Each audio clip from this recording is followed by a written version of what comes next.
Hello, and welcome to the Valley Voice, a videocast of the Western Tribune. The Valley Voice brings candidates, community leaders, and notable folks from across the state of Arizona to whatever device you're watching from. If you like what you hear, then please check out the Western Tribune at www.westerntrib.com. Thank you for joining us today, Karrin. How are you doing today? I'm doing great, thank you. That's Thank awesome. you for having me. Of course, thank you for coming today.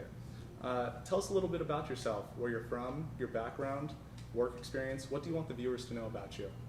I'm an Arizona native. I was born and raised in Mesa, Arizona. I'm a lifelong Republican, lifelong conservative Republican. But I had the great fortune of growing up in small town Mesa. There were 34,000 people when I was born. There's now well over 500,000. So it was a much simpler time. I was raised in a simple family. My father was the pharmacist in downtown Mesa before there was Walgreens and CVS on every corner. And I grew up working by his side from a very, very young age. I often say I learned the value of $1 working with him in his drugstores. He had 4 of them actually in downtown. And in all reality, I actually learned the value of a quarter because that was my starting pay. But I watched my father as a small businessman. I watched him and his involvement in the community, and I took all that with me when I went so far west as Arizona State University, and went to ASU and was very active and involved in the ASU community, and ended up as student body president at ASU, which was a phenomenal experience for me on a number of levels. Just obviously leadership skills and just a substantive experience. Which then paved the way for me to get my first job out of college, which was at the White House. I was a young staffer in the Reagan administration. So from my first job out of college, it was pretty incredible to work for somebody that, my political icon of the time and of the century, really. And from there, that paved the way for me to work for a couple governors, Governor Kayor in Nebraska. And then I returned home to Arizona, where I went to work for Governor Fife Symington before going back to ASU to get my law degree. So that was almost 30 years ago that I graduated from ASU Law School and spent the last 28 years in the private sector. So I've had an incredible career. I've been blessed with many, many opportunities to work on some of the best projects in Arizona, in fact, the Western United States. I don't know how familiar you are with the communities around the Phoenix metro area, but worked on DC Ranch and Silverleaf and Eastmark, Verado, Marley Park, Alomar, Kierland, just a number of great communities, and really working with property owners, helping them to navigate government. And so 28 years on the other side of government, primarily at the local level. But for about 10 years, I split my time when I was executive vice president at D&B, which was a real estate development company. I split my time between their Arizona projects and the California projects. And my California projects would always take me to Washington, D.C., which was an experience in and of itself. And I learned a whole lot more than I ever thought I needed to know about the federal government. And coming home from Washington, I would always be a little more depressed about the place. It's just broken on so many levels. The bureaucracy has taken over. And so it's given me a lot of perspective in the private sector experience. Having to sign the front of paychecks, as well as the back of paychecks, I learned a lot. How to keep the lights on, how to persevere, how to make things happen. And along the way, I had 4 kids. So probably my most important job ever is raising those kids. And I was a single mom for many, many years, and I'm very happy now to say I'm a grandmother. I have a little 5-month-old grandson who's just a joy, and it's why I'm doing what I'm doing, really, is for the next generation, because I've had so many phenomenal opportunities. It's time to give back. My life has put me in this place where I'm equipped with the substantive knowledge, experience, and a track record of getting results. Whether it was in my business career, and also my community activity and involvement. I've been extremely active in school boards, and first 18 years ago I was asked to be on a school board for my kids, Great Heart School Board, where we started out with 1 school. When I left the board, we had over a dozen schools, and now there's 25 schools in the Great Heart system with thousands of kids on waiting lists to get in.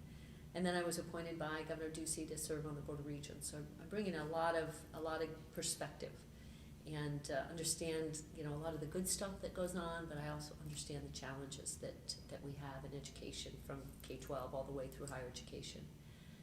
I also served on community boards, charitable boards, everything from the Phoenix Suns Charities to the Boys and Girls Club, and then economic development boards, Greater Phoenix Economic Council, where if I wasn't running for governor, I would be the chair of GPEC today.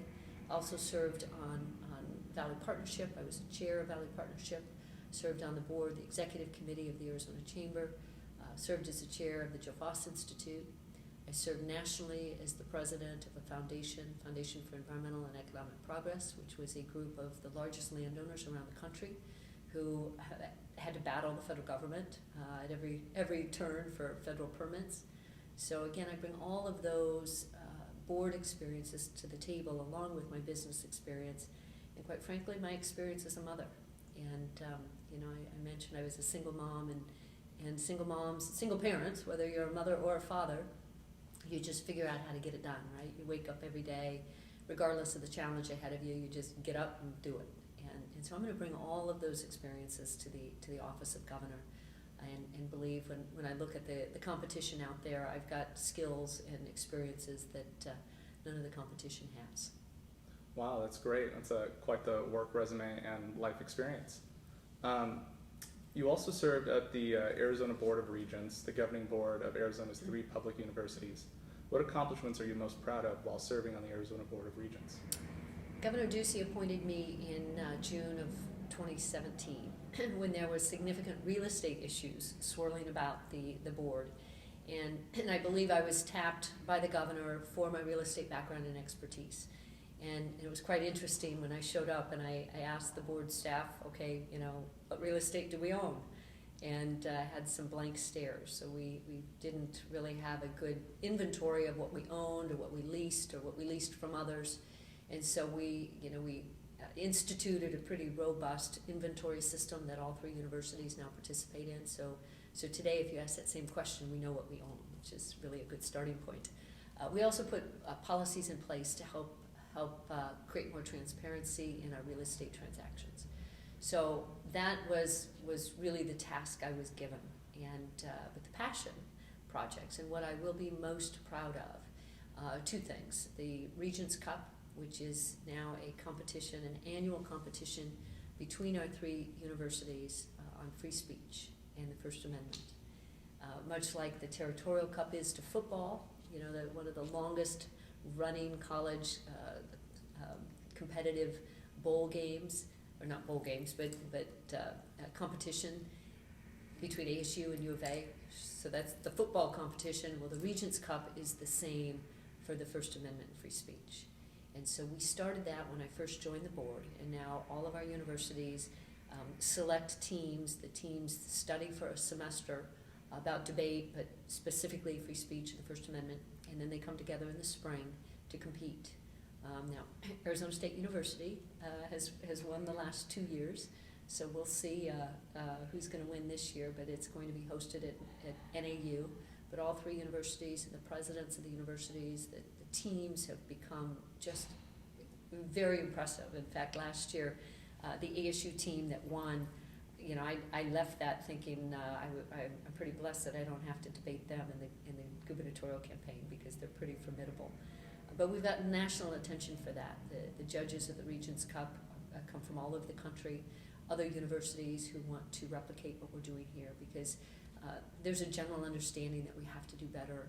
We must do better, in particular on our college campuses, when it comes to free speech and the free exchange of ideas.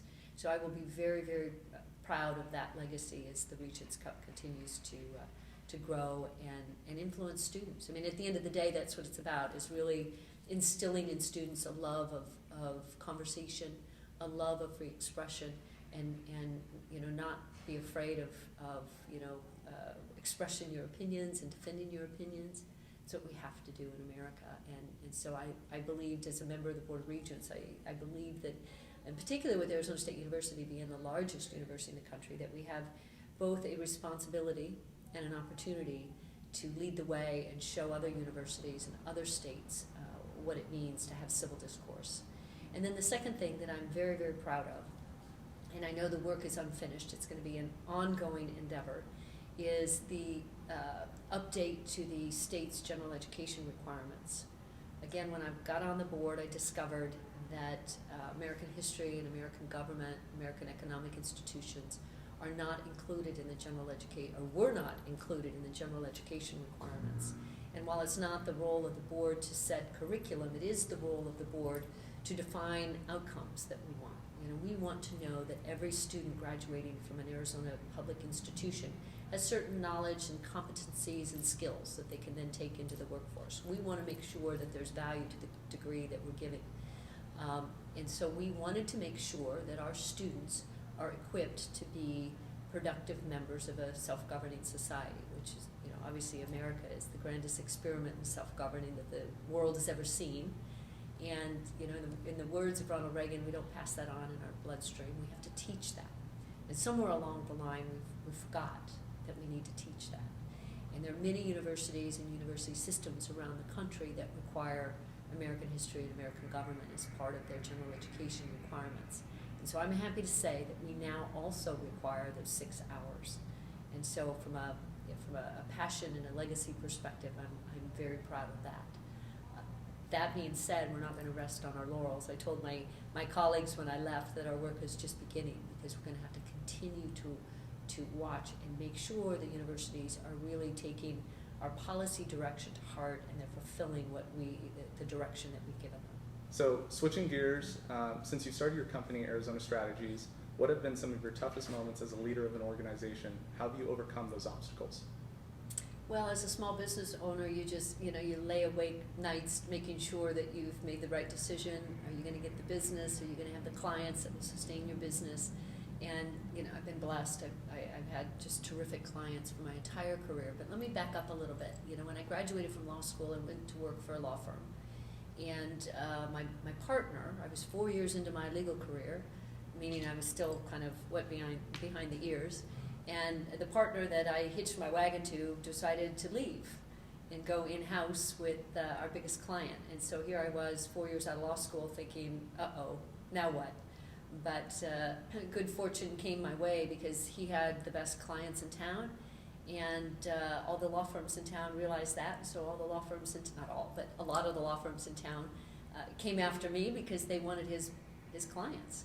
And I was encouraged by many to turn those offers down and start my own law firm. And so I did that when I was quite young, and I'm glad I did, because I ended up keeping all the clients and then some. So, you know, I embarked on building a law firm with, you know, partners and with associates and with planners and administrative staff during one of the most robust real estate markets in Arizona's history. So I was very blessed. But in that regard, you know, the more successful you became, the more people you would hire. The more people you hired, the more business you had to keep coming in. So it was like a 24-hour-a-day endeavor. And I'll tell you, as a practicing lawyer at the time, you could never get away from it. You know, I was running the law firm, running cases, hiring people, managing people, and even when you'd go on vacation, you took everything with you, because if you didn't get it done on vacation, when you got back, it was sitting there waiting for you. So it's the typical travails, if you will, of a small business owner. Running a law firm is very much like running a small business. And so that's really where I learned a lot about managing people, managing budgets, managing teams, and getting results, which of course at the end of the day is what you need to do. And that's, I believe, you know, why I kept getting more and more clients, because I was successful in achieving the goals that my clients needed me to achieve. And then one day I had a call. I thought it was just a new client, and they said no, they wanted me to leave my law firm and come work for them on one of the largest projects in Arizona. And long story short, another client didn't like that idea so much, so they hired me in-house, and I sold my law firm. And then so I went in-house at DMB, which is a development company that has developed many of the master plan communities I previously referenced. So I went in-house, and then a few years later, 2008, we had the Great Recession hit us, which hit the real estate industry quite hard. So at the time, I was executive vice president at DMB, And I was responsible for land use and entitlement work at the front end of projects, just positioning them for development.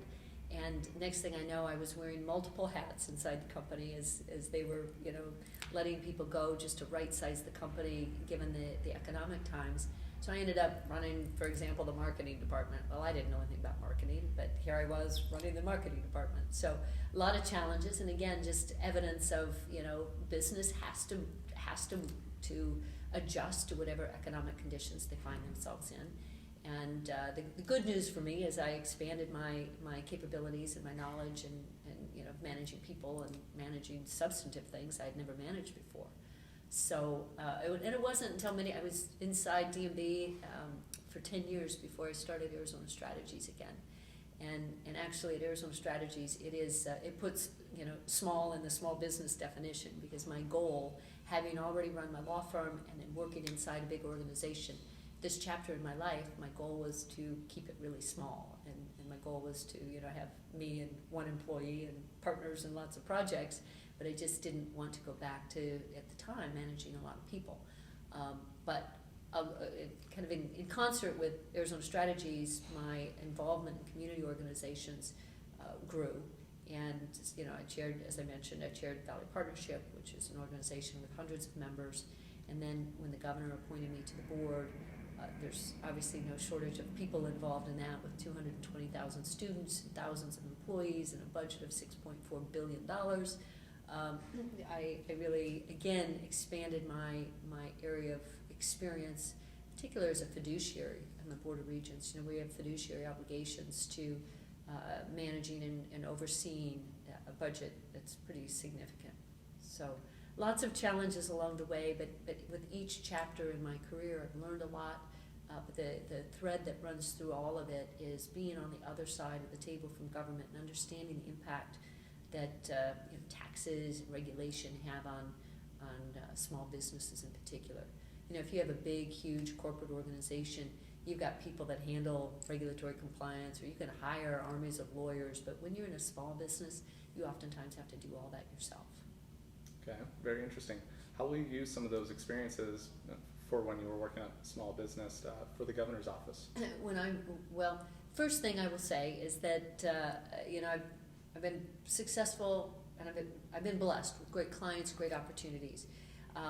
But I always tell people that the secret to my success is surrounding myself with people smarter than I am, and then listening to them. That's the key. You could surround yourself with a lot of smart people, but if you don't listen to them, you're wasting your time. But as I mentioned before, working on the front end of these projects, we would have to manage large teams of, from architects to planners to transportation engineers to civil engineers, and I was always, the tip of the spear, leading these teams to get to our goal of getting zoning and development agreements and all the myriad of agreements that are required at the local level or state level or federal level. So bringing people together that are a lot smart. I'm not a civil engineer, I'm not a traffic engineer, but I could find that talent, and I could point that talent in the direction of the goal. And so I will do that as governor. There is nobody that knows everything. Whether it's water, transportation, land use, local government, I know enough to be able to attract and retain the smartest people around me. And more importantly, as a leader, you got to define a goal. You got to define the mission. And you got to focus that team and drive them to that goal. You give them deadlines. You don't wait for things to come to you. If you do, there's a vacuum that will be filled by others. And as a leader, as a CEO of the state, you have to bring those executive skills to the table. And I have a track record of doing it for almost 30 years, and I will bring all those skills with me and my ability to attract and retain the best talent to achieve the goals. Okay. You've mentioned water, and you've done a lot of work on water. As governor, what will you do to preserve water while also promoting development and growth? Well, interesting you asked that question, because Arizona has been an incredible steward of water for well over a century. Over 100 years ago, the property owners in the central part of Arizona pledged their land as collateral to build the Roosevelt Dam, without which we probably wouldn't be sitting here. And then fast forward several decades to the 60s and 70s, when our leadership in our delegation in Washington, both our senators and our House delegation, worked very, very hard to bring the Central Arizona Project to Arizona. Again, if we didn't have the CAP, we wouldn't be sitting here today. And then fast forward a couple more decades when our legislature passed the Groundwater Management Act. So all these things, if you look at all those things collectively and look at the people that were involved in that, they were looking not about tomorrow or the next day. They were looking decades out in front of them so that we could all be here today. And so the groundwork has been laid, and we should give a nod to the past and what they did as stewards, and we need to be now looking at what the next 100 years looks like. Because we have to set the table for the next 100 years. And notwithstanding the fact that our growth has increased by 500% over the last many decades, we use less water today than we did before. Most people don't know that. So we have been really good stewards of our water. All that being said, we have a water problem. We have a drought. We have a 20-year drought that's showing no signs of letting up. And we also have this continuing influx of people into our state. So we have got to come together. We have to figure out how to augment the supplies that we have. We have to continue to be great stewards of our water. We have to protect our legacy industries of agriculture and ranching and mining and logging. We've got incredible industries here that help create a more resilient economy, and water is a big part of each one of those. And looking forward, we have to look into innovation. We're the beneficiary of technology. There's some incredible things going on. In fact, right at Arizona State University, there are some companies that are spinning out of ASU that are in the leading edge of innovation when it comes to water efficiency and water conservation. So we'll have to look at all of those things. And again, it's back to my ability to gather experts. Any candidate for governor that tells you they understand and are experts in water, let me just tell you right now, it's not true. I come to the table with 30 years of experience in natural resource management and land use, and I'm not a water expert. I know a heck of a lot more than others, but water in Arizona is complex. It is very complex. I mean, there's paper water, there's wet water, there's priority water, there's active management areas, there's rural water is a completely different thing. There are multiple interests, from industrial users to ag users to mining users to residential users, and we do have experts in Arizona, and we'll need to rely on them. In fact, it's been interesting during this campaign as I talked to some of the experts that I have worked with over the last many years. The one thing I notice is they all have gray hair, and that's not good. Because water is not something you could just pick up a book and read about and become an expert. You can't take a class in it and become an expert. These are people who have spent their careers in water management, water rights, water litigation. And so when I talk to them, I'm like, where's the bench? Where's the person behind you? Where's the young consultant and expert, hydrologist and lawyer that understand this stuff? We have to be mindful of that, be thinking long term. We need to be bringing up that next class of water experts in Arizona, because at the end of the day, we live in a desert, and it's something that we have to be mindful of and manage for the next 100 years. So before we move on, I do want to say that we unveiled today my Secure Arizona's Water Future Plan, and so I just direct anybody to my website, KarrinForArizona.com, and they can see the specific details of my water plan. Okay, along with water, what are your core issues that concern you as you run for governor? Well, there's obviously a lot of issues that any governor has to manage, from transportation to education to criminal justice and law enforcement and all of those things. But today it's no surprise, nor is it a secret, that we have a border problem. We're being invaded from the south, and I say we're being attacked from Washington, D.C. for a number of reasons I can get into. But the border is a top priority. In fact, I've also released my border plan, and I say right in there that I'm going to call an emergency session of the legislature immediately after taking the oath of office, because it is an emergency what's taking place down there. I mean, the border crossings, we had 2 million border crossings, illegal border crossings in 2021. And a lot of people don't want to talk about it, and a lot of people think of the border in terms of national security, and they think of, there's the Republican camp and the Democrat camp of what's going on down at the border. But if you haven't been down there, I would encourage people to go and just, for themselves, educate themselves. When I decided to run for governor, I decided I needed to understand firsthand what's going on, and I've been down there multiple times. I've got another trip planned down there just next week, and every time I go down there, I learn something more.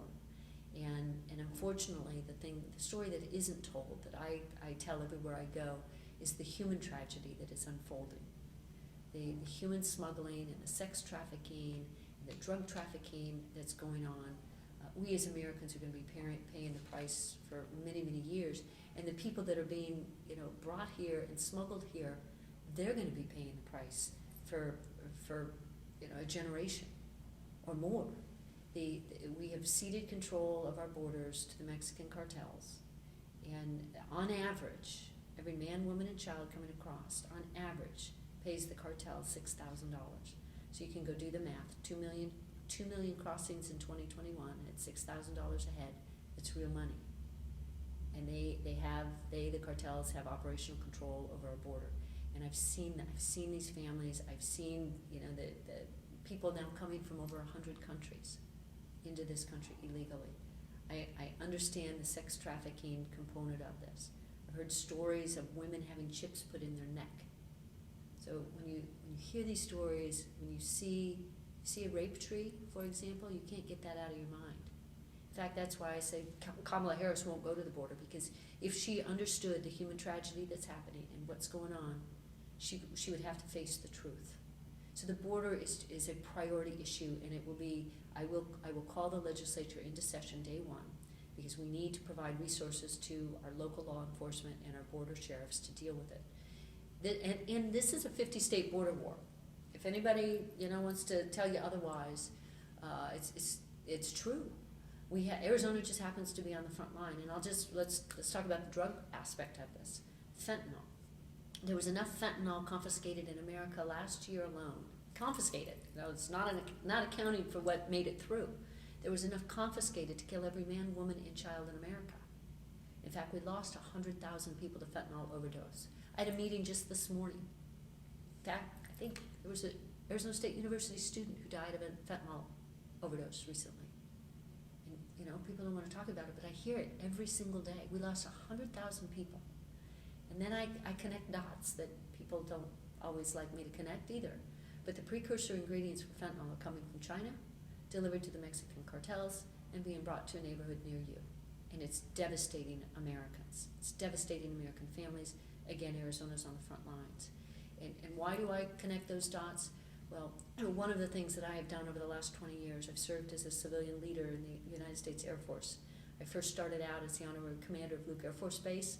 When the leadership of the base saw how I managed my land use clients around the base, I approached it very different. They liked it, and I've been a champion of Luke Air Force Base for all that time. But while I was the honorary commander of the base, I was nominated to be the commanders in the commanders group at the Air Education Training Command in San Antonio, Texas, which is the largest command in the Air Force. And the commanding general there nominated me to the chief of staff of the United States Air Force at the Pentagon. So since 2005, I've served 5 chiefs and 5 secretaries as a civic leader. And I bring that up because they've had me all over the world. I've flown into war zones. I've been to, the mortuaries. I've been to the hospitals. I've seen a lot. And I bring a lot of that perspective to the table. And most importantly, the last major trip we took just before COVID hit was to tour PACAF, the Pacific Air Force, which is about 52% of the globe's surface. We went to five unique stops from Hawaii to Korea to Japan to Guam to Hawaii back to Alaska in 6 days. We saw a lot. We were briefed. I continue to get briefings every single day, and I understand what's going on globally better than I'm assuming better than any of my competitors. I understand the threat that is China. I've seen it. I've been briefed on it. I watch it every day. And when I see what's going on the Arizona border and that connection, it's real, and it's something that we have to call attention to, because we're paying a disproportionate share of the impact. It's estimated that in Arizona, $2 billion a year is the cost that Arizonans pay for the illegal border crossings that are coming across our state. And that's a conservative estimate, because those estimates are from before the 2021 uptick in border crossings. And just to give you, to break that down a little, just in our Department of Corrections, we house 2,400 criminal aliens in the Arizona Department of Corrections facilities. It costs us $78 million. So I think about, okay, $78 million, a lot of money. How many police officers could we hire? How many teachers could we hire? You know, what kind of raise could, I mean, there's a lot of things we could do with $78 million, and that's just a fraction of the $2 billion cost. So, long-winded way of giving you my priority that the border is a significant issue that we have to tackle. My passion is education. As I mentioned earlier, I bring a lot of perspective. As a mother of 4, every one of my kids had a different educational pathway. So I bring all of that to the table, and I know that in Arizona, we got a long way to go. We have got to do a better job of educating. We have a system that was built for adults, not the kids. And I believe every family wants to choose the best educational pathway for their child, and they should. We now have over 50% of our kids going to a school other than the one they're assigned because of open enrollment, some of the innovations that we have in Arizona. And so that tells me that parents are already choosing. So we have to give every parent the opportunity to choose the best option, because every child deserves the best education we can give them. And it's incumbent on us as state leaders, and it will be my job number 1 as governor to make sure we move the ball forward when it comes to education, so that every child in Arizona has a chance of getting a great education. We have to do better when it comes to education, and under my leadership, we will. Okay, we're still 6 months away from the primary. A lot can change between now and August. What can we expect from the campaign in the future, and how will you differentiate yourself from your opponents? Well, I'll start out by saying we've got a lot of momentum right now, and we're building more and more every single day. I spent a lot of my time since we officially launched in September of last year traveling around the state, building our grassroots base of support. And I'm very proud that our first reporting period, I came out with significantly more grassroots support than any of my competitors. I raised more money and had more money on hand than any of my competitors, which allowed me to go up on air, and we will continue that for the duration of the campaign so that I can continue to build this momentum. One of the competitors in the race literally lived in everybody's living room on TV for 25 years, and so had a significant advantage when it came to name ID. And I was out getting building things and getting results and raising a family and running a business. And so the people who know me well and understand my capabilities and my record, but the general public doesn't know me. And so my challenge is really to introduce myself to the voters of Arizona so that they know who I am, what I'm capable of, what my track record is, and what my vision is for Arizona. So we will continue to expose me and my message and my background to the voters of Arizona. So you can anticipate seeing a lot more of that. And I can tell you, just in the last 6 weeks, we are moving the dial pretty significantly, and we will continue to do that. This is a marathon. As you said, we have 6 more months. It's a marathon, and I've got a mountain to climb. And the good news is, I'm an avid hiker. I love to hike. I like to hike all over the state of Arizona because we have this incredible state. So I'm used to hiking mountains. So both literally and figuratively, you're going to see me climbing a mountain, and we will get to the top of that mountain at the appropriate time. Okay, and to round out the interview, Maricopa County recently reported for the first time that the largest share of registered voters are now other. They used to be Republicans. These voters will be the key to a victory in November. How do you expect to win them over? What's your message to them? Well, that's a great question, because while I believe Arizona is still red at heart, our demographics have shifted. We're now, almost a third, but it was just announced this week that there's now more independents or other than as a subset than any of the others. And so we have to appeal to them, and I believe that I am the candidate who can appeal to them, because I'm a conservative Republican, and have been my whole life, but I also have a track record of bringing people together to solve complex problems. People of all persuasions, people who bring different backgrounds and different perspectives to the table. That's my track record, and I've had people across the spectrum encouraging me to run because they've seen that leadership skill out of me. You have to be able to bring people together. That's the beauty of America, right? We don't all agree. We don't always get along, but we have to live together. And because of our ability, and I'll go back to the First Amendment that underscores the Regents' Cup. It's the beauty of America, our ability to use our words You know, we're now living in a culture where everybody wants to shut everybody down and cancel everybody and what have you. When you can't use your words anymore, what's left?